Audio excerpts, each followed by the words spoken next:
Welcome to a special episode of The Real Wine Show. While neither the broad-ranging standard game show format of the podcast nor one of our brief 10-minute, 10 questions interviews, we remain committed to bringing you unconventional and interesting discussions with some of the most fascinating people in the wine industry. So today, taking advantage of having some really amazing guests in town, we are going to take a little time to talk about one of the most misunderstood, if not downright obscure elements of the wine business, which I mean is the producer-importer relationship. At the most basic level, importers decide which foreign wines we get to drink. I'm speaking in the American context here. Your favorite retail or restaurant wine list can only have wines on it which are available. And so wine importers work on a very fundamental level. Yet for most wine consumers, they're almost invisible. A very select few importers have punched through obscurity. I'm thinking of a Kermit Lynch or a Neil Rosenthal maybe, or even perhaps a Winebow at one time. But for the most part, how people behind the work of importing affect our tastes, our cellars, our dinners, and parties is unknown. So here with me to shed a little light on those matters are Jennifer Green, the founder of import company Super Glou, the national sales director, Heidi Jen. Is that the right title? Yeah? Okay. And from their portfolio, the owners of Fond Cypres winery in Corbieres, which is in France, southern France, Laetitia and Rodolphe. Welcome, folks, and thanks for coming on the show. Thanks for having us, John. Yeah, that's great. Good. Let's start the conversation with some basic background on each of your businesses, yeah? So maybe, Jen, do you want to start off with a little Super Glou backstory? Like, when did you start, and Sure thing. how many states you're working in, and from which countries you folks import from? Yep. So I come from a literature background, and my first goal was to create something in wine media, because I felt like the storytelling was lacking. It was really hard to understand, like, how, a wine bottle ended up on the shelf and what was important about it, and honestly, like, what differentiated one bottle from another. I studied poetry and translation, and through this process of launching the print magazine, which I did in 2017, I realized that my role was as a translator of the story, direct from the source at the winery to the page, and really using their words as like material. Yeah. So, it's very hard to make money printing magazines. I would and imagine. selling them. It's more of an art project. And I also realized that a more effective way to tell these stories might be through selling wine. So that was not, they didn't work, those two concepts, Glou, the magazine, was not part or development of the idea to import, because you were working before if we want to spin in wine importing. I mean, you were working with... I moved to LA in 2015 with the intention of learning about wine so I could launch Glou. okay. So that my was friend, really the leader was the yes, magazine. The magazine originally. And my friend Jason, who's now a partner at MFW, said, well, the best way to learn about wine is to sell it. I have a friend who's an importer who's looking for a representative in Southern California. Why don't you go and he'll train you, and, it'll be peachy keen. I went, they sent me 6 bottles and said, go for it. I didn't know anything about wine. I didn't know anyone in LA, but it was honestly a great experience, trial by fire. Yeah, it seems like a brutal market to jump into. Pretty brutal market, brutal traffic. Yeah. But I realized that my role was really, like I said, a translator and also a matchmaker, just finding the right wine for the right buyer. And oftentimes the buyer really knew what they wanted. So I was just kind of there to facilitate logistics. Luckily, this company was very focused on the story of the story of the producer. And everyone acted as almost like an agent for the producer, which is a common term in Europe. When you have someone, say in France, who's going to Paris and selling your wine, you can have multiple agents, even in one market. But in the US, given the length of the supply chain, that concept is a little foreign. You say, okay, I work for the distributor in this city, in this state that has been given permission by the importer who's brought the wine into the country to sell it here, say in Ann Arbor or Detroit. Sure. But because of the focus of this company on going to the source and really telling the story of the producer, I got to visit these producers, and I really felt like I was telling their story in their own words. Okay. And so then which year did you actually break out on your own? How long ago was that now? So I felt like I'm a bit of a procrastinator at times, and I was like, actually I really like this selling wine thing. So I was selling wine for a couple of years, and then in 2017 I said, you know what, I'm an East Coaster at heart. I need to get out of LA, but I came here to launch Glou Glou, so let me launch it, and then I can give myself permission to move back home to New York. Head back, yeah. Yes. Okay. Which you did. Which I did. Which you did, yeah. So fall of 2017, launched Glou Glou, packed my bags, started moving back to New York, and then someone I was selling wine to named Roni in LA said, I'm thinking of doing this wine importing business. And it was actually a client of ours who connected us. And we began to collaborate on the idea of, okay, what if I'm the New York leg of this business? And, Roni, who's staying in California, is the California leg, the West Coast leg. And we started off in that direction. We actually met Fond Cypres together. We went to the famous Dive Bouteille in the Loire Valley in winter of 2018. And then before we officially launched, realized, okay, it makes sense to have two separate companies because the logistics are quite complicated. So we said, okay, I'll have Fond Cypres in New York when I launch my company. Roni will have Fond Cypres in California when she launches her company. All is copacetic. So really, you started the relationship between Fond Cypres and you was at the ground level. The origin of Super Glou. Yeah. Yes. Oh, that's fantastic. Yes. Okay. Fond Cypres, our producer, Le Larche Peugeot in Champagne, and two German winemakers I had been working with previously through the company that I had been selling for. So it was just with those four producers that I launched, and I met our friend Alessandro De Vella literally the day that we launched In Super Glou. Franciacorta, yeah. Yes. So those 5 producers were kind of the origin story. Oh, of Super Glou. fantastic. So Rodolphe and Laetitia, when did you start the business? When did Super Glou come into the picture for you? How long had you been producing wine at that point? That was 2018, you said? 2018, on s'est rencontrés en 2018. Mais avant, peut-être, vous avez commencé en quelle année? We begin the domain in 1998. We buy the first parcel. We just have 7 hectares of Carignan. Okay. And to 2004, we plant Syrah, Grenache, and after the white in 2010. And the Senso. Yeah, and the Senso. And we build the cellar in the vineyard in 2004. And that's the first vinification au milieu des vignes. In the middle of the vine. In the middle of at the estate. Okay. And then you started selling wine. I think we spoke the other day. You said you commercialized really in 2010? We begin the wine now. It's in 2010. Okay, cool. Yeah. So you're both kind of young. Yeah. I mean, you look young. We are young. Cool. Okay. And so you said you met at a festival in the Loire. And when did we talked on another episode for people listening, we did a 10 minutes, 10 questions interview with Jen Green. And in that we talked about the famous collab bottling.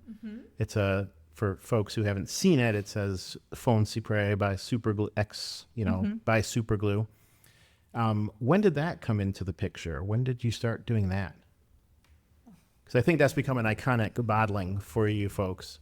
A lot of people know it has a famous cat on the label, which Lamont, is that the cat's name? Lamont is the cat Lamont. name. The Is drunk. cat's Is it name. drunk or what's it doing? Why is it? Drunk, and fame has really gone to his head at this Okay, point. yeah. So It's let's- probably that. yeah. We have a lot of cats. We have 15 cats. Okay, so it's your cat. Well, Yeah, Lamont is your cat. Whose cat is it? Lamont is my husband Aaron's cat, And but I'm the Brigitte Bardot of the Corbieres. You are the Bridget Bardot. I love the animals, and I have Oh, see, I knew 14 Bridget Bardot was very beautiful. I did not know she loved cats. it's possible to be beautiful and Yes. love cats, contrary to what some politicians might say. Right. Okay, so when did that label start? When did you put that together? Was that something that was immediate? Did it come from your initial meeting, or? Well, what happened was, so Laetitia and Rodolphe are fantastic hosts, and I've been there countless times to stay and have brought friends and clients. So Did you get married there? I did get married there. Yes. And let me clarify, this is not a winery that does weddings. This is just their house. Yeah. Well, that's going to be important, I think, later, because we're going to talk about, of course, there's different, you spoke to it a little bit earlier, but there are different models, different ways of relating between a producer, between a winery, and the people that they sell wine to their For sure. importers in other countries. So. Right. So the dividing line in my head is obviously COVID, because then everything shifted and there was a gap in visiting. But I remember at some point before COVID, I came downstairs one morning and I saw one of their 14 cats eating a baguette, and he just kind of looked at me like I was disturbing him. And I was like, okay, I'm sorry. I know I'm the guest here. I'll just let you do your thing. So that was sort of the origin of the label.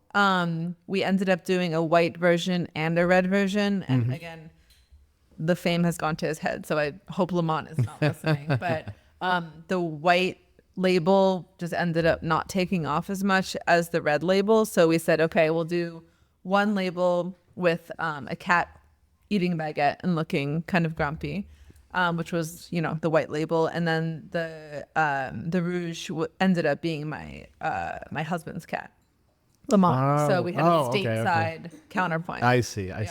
Okay. And that was kind of the origin of it. But And that was when? That was roughly... So we had decided to do a custom cuvee together before COVID.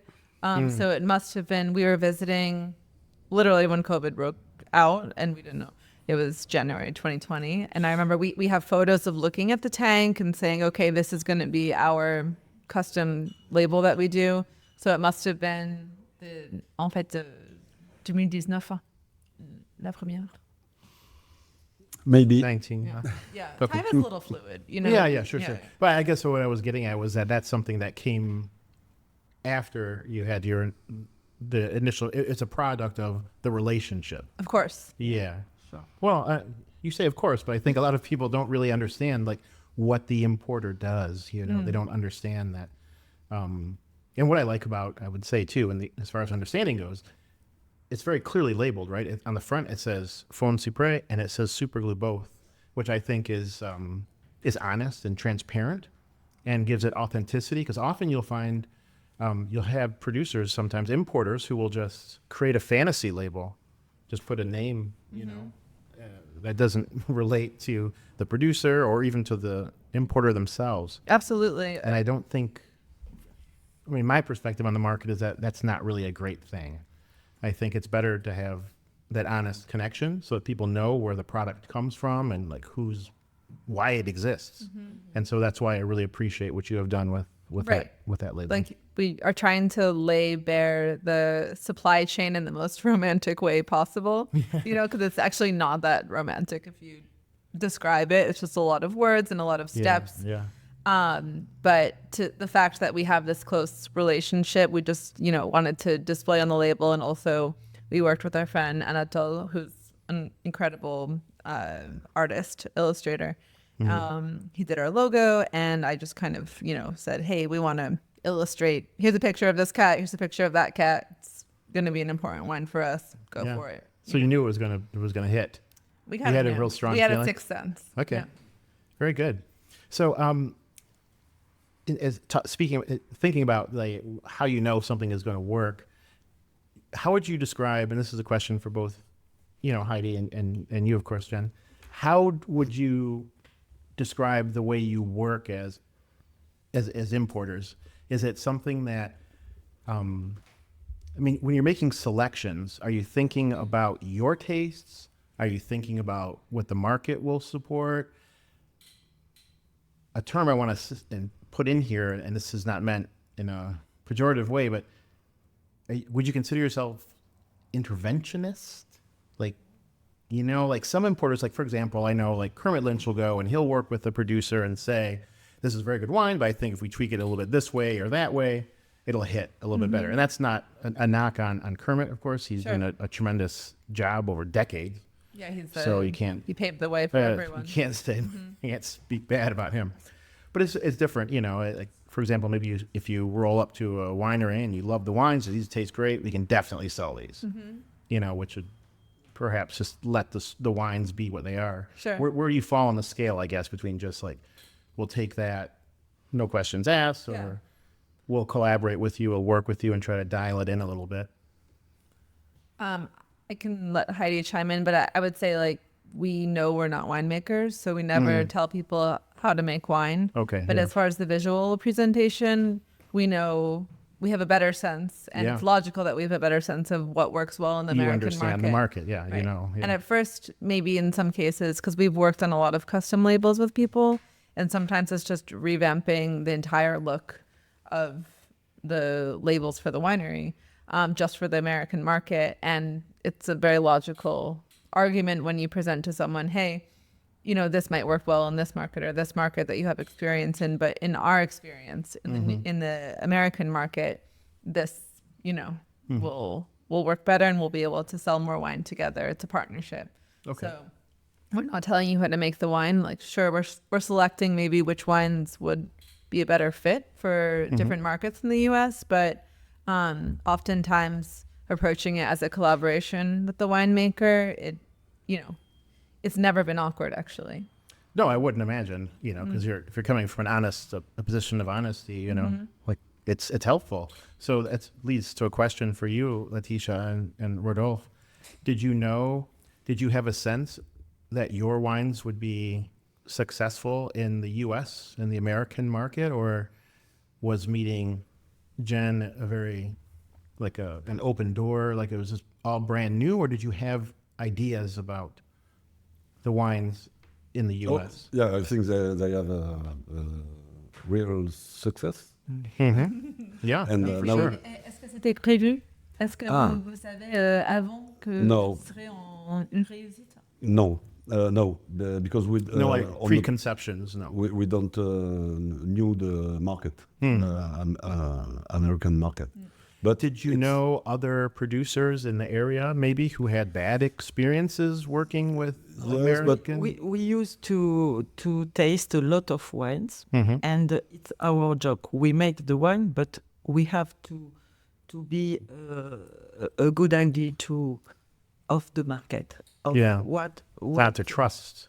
Yes, and our taste evolve too. So we can adapt a little because we have the weather, we have our grapes, so we can do the wine we like, but we have always at the spirit the of the terroir, wines, the wines for which the people like too. Yeah. And in USA, no, we have Jennifer. She speaks with us a lot, and she said, I think she loves very a lot of our wines. For and sure. She arrived. I think it's always like that. Yeah, I think a lot of people when love your you wine. love something, some people you sell very well the wine. But yeah. And so you influence on the customer. Sure. Yeah. So having a friendship relationship helps you work better. It helps you sell the wines better. Yeah, as opposed to something that's simply, I think transactional. I think it's like in a couple. You have you learn to on apprend à se connaître. Hein. You learn to understand each other. Il y a de l'honnêteté, de la transparence. Hein. Yeah, Okay. a relationship that's based on transparency and Yes. communication. Yes, honesty, Et beaucoup de patience. Hein, aussi. Yeah.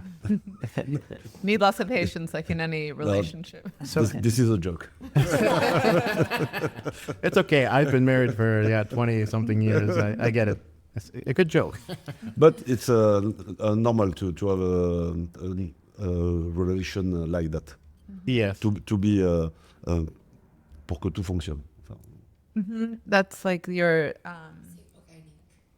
yeah, it's not something that's premeditated. It's something that evolves over time organically.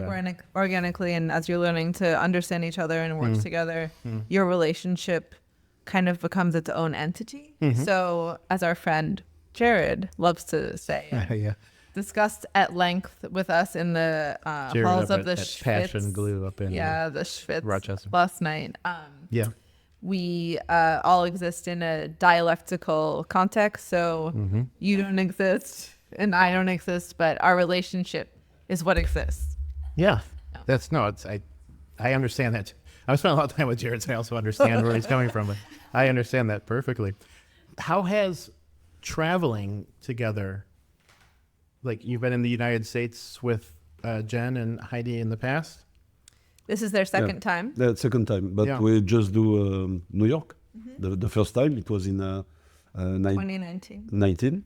Does the traveling, does it change your understanding of how your wines are perceived? And it's very important for us to know the customer of Jennifer, and it's our job. We make the wine. We are on the vine, but we have to work to sell our wine and to know the maximum of customer we can. It's very interesting. And also, I think you're very good at reading people. You're very good at, you travel a lot. You were just in Japan.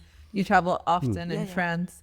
And you're very good at seeing, okay, what does this person want? What amount of information should I tell them when they're sitting there? You just went up to two people eating barbecue. You noticed them with a glass of wine at York. And you said, okay, I'm going in, Yeah. And I think Kim remarked on that to me. He has never seen that, like a winemaker just going and taking the plunge like that. It's very special. Yeah. So it does, you do, Rodolphe and Laetitia, you do from travel, does it affect the way you make the wine? En fait, tu peux parler de l'histoire de l'écriture de Milan parce que en fait, tu m'as dit que tu as plusieurs des idées en rentrant des voyages. Est-ce que ça influence les vins que vous faites? Le voyage, les personnes Of course. rencontrez. Retour de Milan, it was a wine we made there a long time before the name, before Retour de Milan, because the first name of the real name of Retour de Milan, it was Derrière les fagots. Yes, and, but it's not the problem. It's in English, it was the problem. No. Yes, but in the parcel of Le Blanc de Garenne, we have in the middle 5 rangées of Muscat Petit Grain, and like we cut all the grapes at the same time. Muscat Petit Grain, toujours, always raisin sec. So by the time they harvested we the cut parcel, we cut they were in the raisinated, press. We cut, we put in the press, but no juice. No juice. And no juice. And Raisin de Corinthe. And we do a salon in Milan, and we discover the maceration of Muscat in Italy. And when we return from Milan, we said, okay, now we know what we do with the Muscat. With the Muscat. And the year after, we do our first maceration. Okay. Yeah. So that brings up a question I wonder too. For you, what is the wine that you really enjoy making like the most? You have a favorite? I know they're like children, the wines, but is there like a variety? Because you work with how many different grape varieties? Carignan, Grenache, Chardonnay. No, they are all different. Yeah. So no. Some are easy. Yeah. Some are difficult. To do the Carignan is very difficult to do. To vinificate. To do the vinification. It's a very rustic grape. Very rustic and yes, it's difficult. It's difficult. So when you open a bottle of your Carignan, you feel proud and sure. But sure. it's the experience too. Each year is different. Yeah. But notamment on the Carignan, in the beginning, the Carignan grew up in Bordelaise barrels, and barriques, and little by little, we decide to change. To change, and 225 liters, we go to 300 liters. Okay. And 500 liters and 600 That's liters. a demi-muit. And demi-muit, and the wine was better. Better. The libre. Free. Was free, and now it's in a vat in wood, and it's for 4,000 liters. Okay. And the Carignan here is really free. Okay. So we say free. You also work sometimes without sulfite additions, yeah? Yeah. Generally, but in general, yeah. If it's always the grape, and first, after the juice and after the wine, who decide if need some sulfites or no. Yeah. If the grape is sorry. If the grape is... Thank you, Professor. If the grape is beautiful and perfect. Perfect. You don't need. Yeah. But just after you have the juice and the fermentation. If the fermentation is not easy, is the problems begin between the war between levure, yeast and the bacteria. Okay, yeah. And you have a war, and if the bacteria are very, very important, and you feel You feel that. you feel that you can just a few, and after when the juice is wine, you just do some test easy. You put a wine in a glass, and you wait. You wait 2-3 days. If it's okay, then you wait. Need. Yeah. Right. Yeah, so time sometimes I think with a lot of natural wine producers, people who want to work without with minimal intervention, listen, you have to sometimes just wait.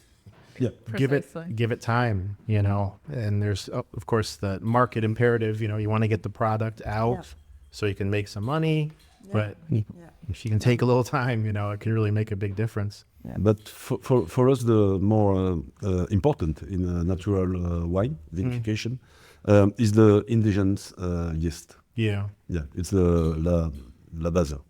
It's like the foundation. Yeah. And you have the terroir with the indigenous yeast. Speaking of terroir, you have a very interesting. We were speaking the other night within Corbieres, because I've always understood your wines to have a lot of freshness and vibrance to them. Yeah. And I think I find it a little distinctive, perhaps, for Corbieres. But that's because you are in part because you're on the north face, yeah? Yeah, north facing. North face, and the soil are argile and calcareous, Yeah, but clay and with a lot of sand. sand. And we have in the parcel of Grenache du Bois Saint-Jean is more 50% of sand. And Okay. So and then you have shade, so sun and shade. the forest, the sand, the shadow, and you have Grenache more léger, Lighter. and aérien. Light and fresh, and yeah. They're very good. Is there a type? Sorry, I'm sorry. Having been in this parcel many times, it's kind of like they're thinking like cinematographers. How does the light touch the parcel throughout the day? No. And then also just as someone who's, I guess, on set of making this wine, every time I look at a photo of myself in the vineyard or outside, my hair is like horizontal or parallel with the ground. Your hair? My hair, because it's so windy. Oh. It's so windy. My hair is Sounds always like what- crazy, or maybe even more than horizontal. I see. So it's just really important to consider these factors. Like I was saying, the human element of terroir, they're deciding to work with grapes that are on northern facing slopes, whereas other people in this very hot region where the heat can be super oppressive are not making that same decision. So you have the climate and the topography that's influencing the wine, of course, but it's their decision to only choice. work with northern facing vines that Yeah, really like makes it special and differentiates it. They're distinctive. So I guess as a closing question I wanted to ask, is there a type of wine or a style that you dream about making that you would like to make that you don't make now, but you would like to? Okay. Yes. So you will tell us about that. Yes. And then the follow-up question will be to you, Jen and Heidi. Can you sell this wine that they're dreaming about? Oh, wow. Yeah. Okay. So let's go, Laetitia. What kind of wine would you like? Do you dream about? In this moment, because it's changed, but it's in this moment it's a Riesling. Riesling? Yes. Wow. Of Alsace. Yes. That's a tremendous surprise. Is there why? Is there Riesling in Yes. Corbieres? Yes. There is. No, not in Corbieres. Oh, no, oh. in Alsace. In Alsace. Yeah, and also, But you ask me. yeah. I can't. I know. Yeah. But I love the Riesling. Oh, really? You can't. In this moment, because that's changed. Sometimes in Pinot of Burgundy, sure, of course, always. Yeah. But no. In this Riesling. moment, it's like that. Mais Alsace, Riesling. tu peux acheter des raisins Riesling? Non, c'est juste que j'aime boire. I would like to You make don't like, yes. you love drink. Riesling. Sorry, I don't understand the question. I don't understand. No, I think so. Okay, Yeah. okay. Yeah. This is do you want Le vin que j'aimerais faire, alors, the wine you would love to make? the wine where I that you love don't to make currently. I love to do it's in red. I love the Grenache, and it's Châteauneuf-du-Pape in Fond Cypres, but light, a light Châteauneuf-du-Pape. Yeah. Okay. And in white, I love Riesling too, Okay. Yeah. like Laetitia. Interesting. In Okay. this that's- moment, Yeah. No, Riesling is fascinating. So there's a question to you folks. Can you sell a Châteauneuf du Pape light, or can you sell a Riesling from southern France? Heidi, could we sell this wine? Absolutely. I think it's also interesting because there are a lot of Negos projects with natural winemakers that really challenge the question of terroir. For instance, have a lot of Alsatian winemakers who are buying grapes from the south of France, in bad vintages and vinifying those wines in their cellars up north. And so when you think about like the human aspect of terroir, as well as, the soils and the climate and the topography and the geography, it really kind of turns it up on its head, but I don't know, it's an interesting thing to think about for sure. Right. It seems absurd to us, but we're always hearing about winemakers in Alsace buying Southern grapes. Why wouldn't Southern winemakers buy Alsatian grapes? Yeah. I mean, Yeah. you have Anders Fredrikstein. He's always buying grapes in Alsace, and he's in the Ardèche. I mean, the Yeah. north of the Yeah. south of Yeah, France, yeah, yeah. you know. But honestly, like we've been working with Rodolphe and Laetitia for many years, and we trust them fully. So Yeah, we sure. would certainly sell whatever they Sure, deign sure. to make. Yeah. Good. I didn't mean to set up a conflict. It was just I thought it was an interesting No question. conflict at all, because we would just sell it. Good. So what's Rodolphe? Yeah. And we have our Beaujolais with the Senso. Beaujolais. Really? A Beaujolais style? Like, you mean like carbonic With maceration? the yeah. Senso, the grape, Yeah. it's our Beaujolais. Okay. Yeah. Do you also Because what carbonic? we love Beaujolais too. Yes. Yeah. I remember we talked. Yeah. Okay. If you're ever visiting their house, their password is Fond Cypres, is not Beaujolais for their Wi-Fi. Oh, is it? Okay. It's our son. Now everybody knows.